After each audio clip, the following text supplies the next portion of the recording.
This is a case where when at the bottom of the barrel is the good stuff. Well, this was a barrel of comfrey, ferment, and fish hydrolysis that I produced last summer. So it's almost a year ago that I made it. And oh, you can see all the flea beetles jumping in there. I discovered that last year. The flea beetles would jump into this ferment water.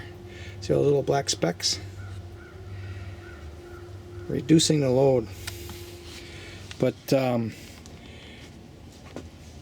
this was the solids from last year, and now I'm adding comfrey. And within 30 days, this comfrey is going to be all fermented, and this is going to be some very rich fertilizer water. Between the hydrolysis from last year, the fish residue, and the comfrey ferment, and then the new fresh comfrey in this water, holy cow! I want to grow corn to the moon. We'll see if I can make that work.